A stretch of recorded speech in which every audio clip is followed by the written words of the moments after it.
Hello everyone, boys and girls, and those who bounce in between. It's Comrade Dankey, and I'm sure that a lot of you watching have been following the news of what's been happening in Wisconsin over the last few days.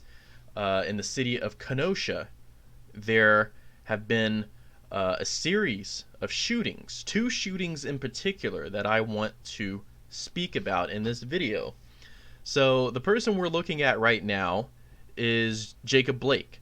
Jacob Blake was unarmed and was in the process of breaking up a fight between two women when Kenosha police confronted him. Blake tried to go back into his car where his 3 children were sitting, and the police shot him in the back 7 times. We can see here how this is a continuation of police brutality towards the black community. It started with George Floyd, with Breonna Taylor, and now Jacob Blake is yet another name to be added to the list of the victims of white supremacist police brutality in this country. And I want to juxtapose that with how our society is treating these two individuals. This is Mark and Patricia McCloskeys, a conservative couple who brandished firearms at Black Lives Matter protesters with their fingers on the trigger, by the way, and they were giving a platform at the Republican National Convention. And they, in this speech, they spoke about how the Democrats were trying to, quote, abolish the suburbs, unquote. Now, in order to talk about this, we have to talk about redlining and housing discrimination. Back in the day, black people were denied housing loans by the companies that distributed them. And the process of denying loans to black families while giving loans to white families was known as redlining, because on the maps of city districts, the red line would indicate the cutoff between the black neighborhoods and the white neighborhoods. And so because of this practice, this housing discrimination, it has led to the creation of white suburbia, which is largely dominated by reactionary politics and full of chuds like these two, who feel threatened when black people decide to stand up finally against police brutality, when they decide to stand up finally against systemic racism. Snowflakes like this, like these two, feel threatened. And what has the far right been doing with these two? Well, they have embraced them. They've embraced them as heroes. Like I said, they've been given a platform at the Republican National Convention purely because they brandished firearms to black people. This is how racially charged our country has become. The Republican Party is clearly embracing white nationalism and throwing off any semblance of subtlety. Now, let's not kid ourselves. The Republican Party has always been fascist. The Republican Party has always been pro-white supremacist. They've just concealed their power level until now. Under the Trump presidency, the Republican Party has completely embraced white supremacy and white nationalism. And they have brandished racists like the McCloskeys as being national heroes, standing up against the evil black protesters. And so before we talk about the second shooting that occurred in Kenosha, we have a very interesting video to watch. This is from Kristen Clark on Twitter. So shout out to Kristen Clark.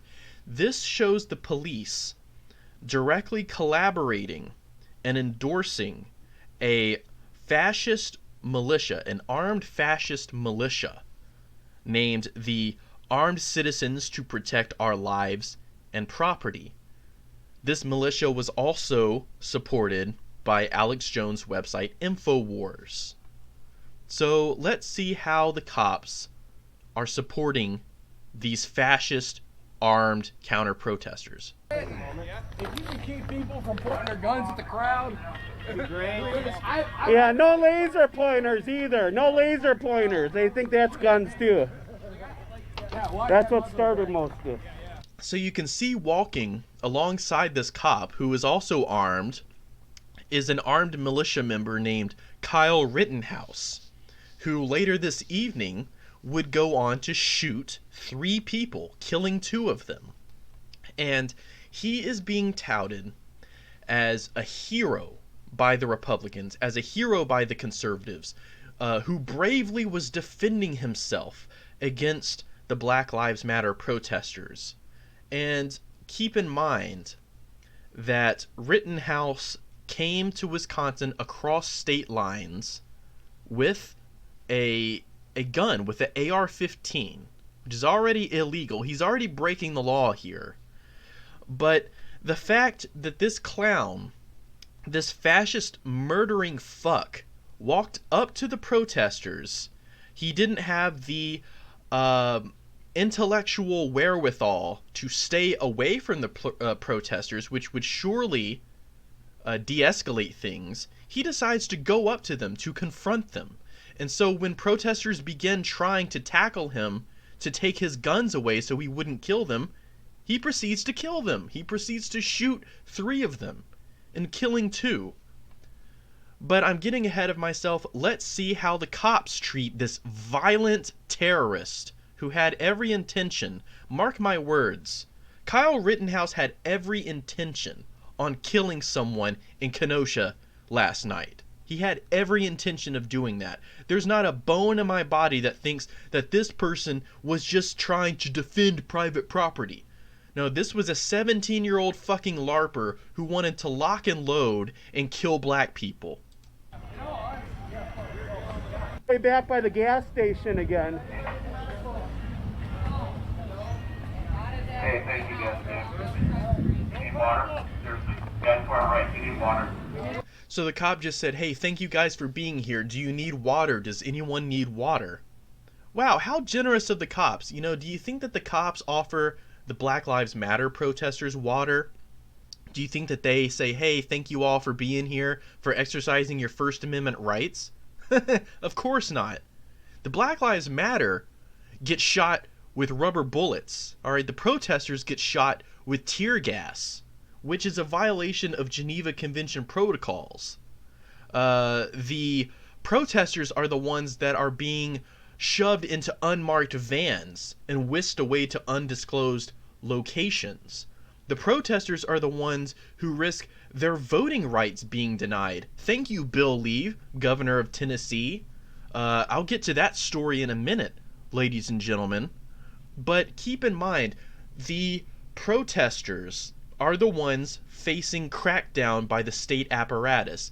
And this goes into what Marxists have been saying this entire time, which you cannot ignore the class interests of the state apparatus. And as it is in the United States right now, the state apparatus is controlled exclusively by the interest of the bourgeois. These people, this militia movement, keep note of what they call themselves. They call themselves the Armed Citizens to Protect Our Lives and Property. You know, key emphasis on the word property. These are fascists protecting their private property. The state apparatus, the bourgeois state apparatus, will always stamp down on legitimate protest movements when their private property is being threatened, when their interests are being threatened. And you can see how the cops are directly aiding the bourgeois state apparatus. The bourgeois state apparatus is fascist. The cops, by supporting them, are fascist. The militia, by supporting the cops, are fascist. It's a continuum, ladies and gentlemen. To be pro-police in this day and age is to be pro-fascist. You cannot claim to be anti-fascist and also pro-police, because as you can clearly see in this video, the police are allying with fascist paramilitary groups. We'll throw you one. Thank you. You're all Right, we'll give you a couple. Thank you.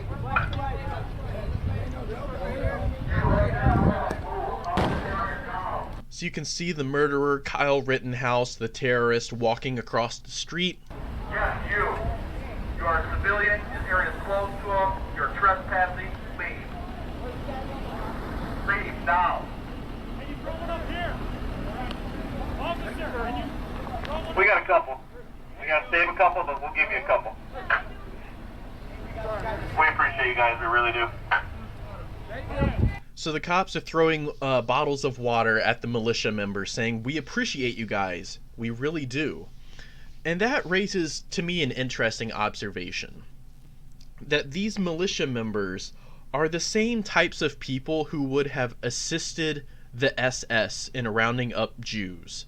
They would have assisted the Nazi government in executing the Holocaust or rounding up subversives.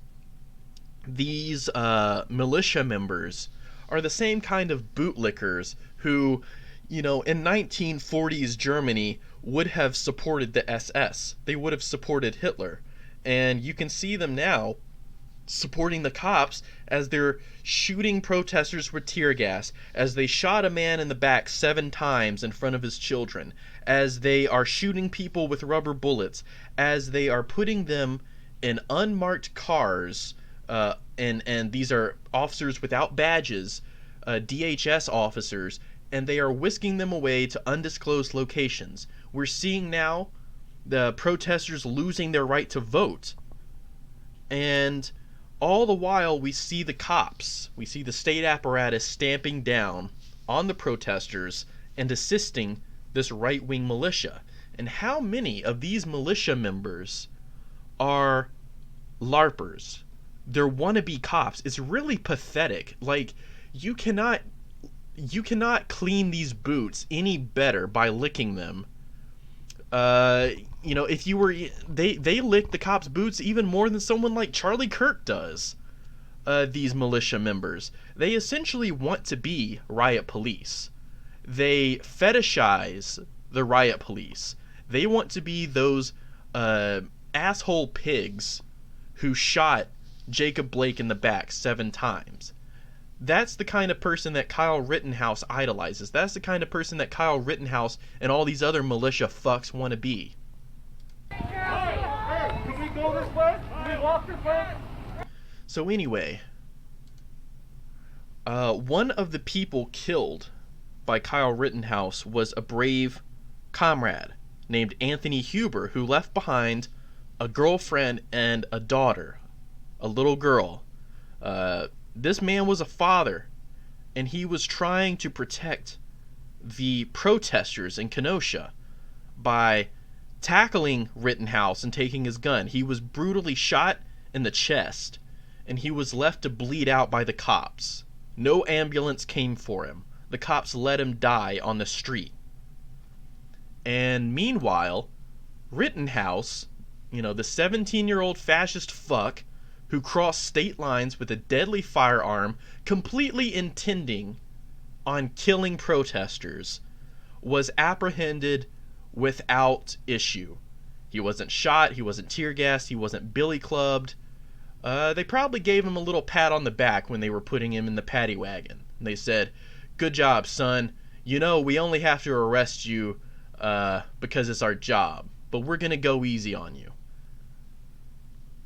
And now you see the right-wing media, you see people on Twitter hailing this murderer, this terrorist, this fascist fuck as a hero who is bravely standing up for himself and defending himself. And to that I have to say, if he truly didn't want to kill anyone, if he truly didn't want to become a murderer, why did he have a gun? Why did he go through the trouble of crossing state lines with this gun?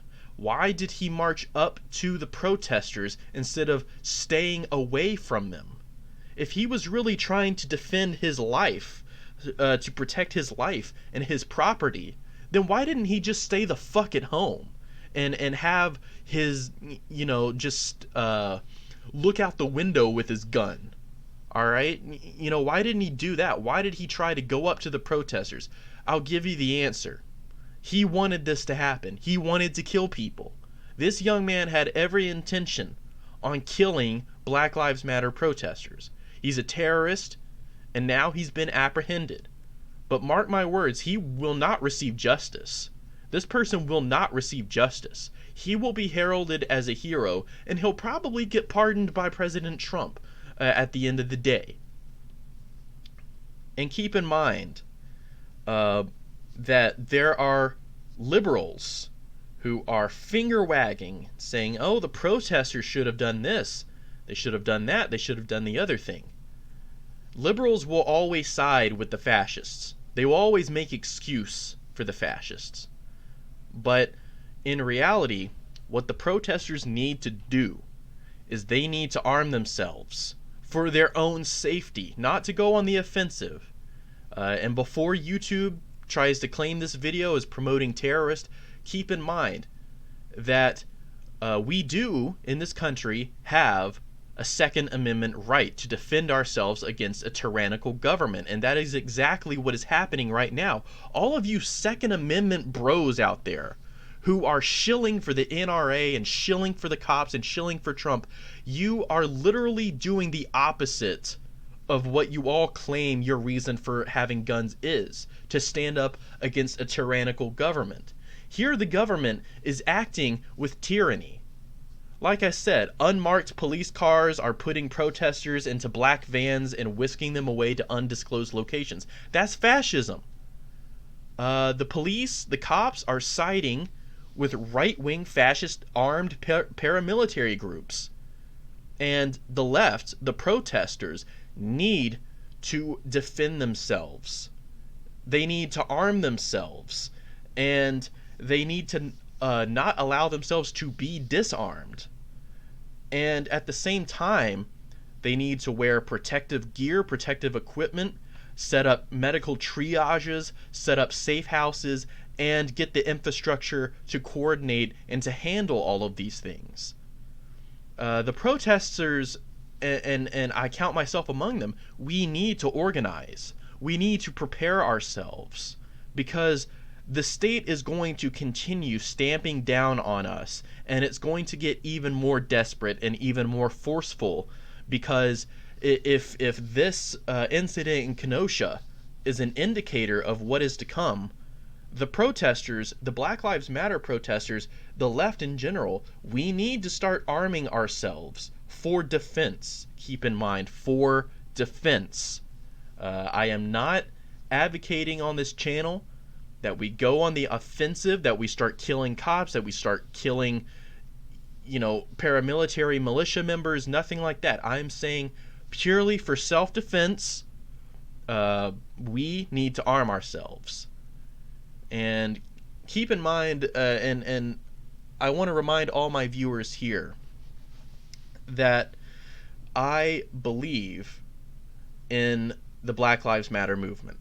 I believe in the George Floyd protesters, and I am covering this story now to archive what has happened in Kenosha and to give a communist take on what has happened in Kenosha.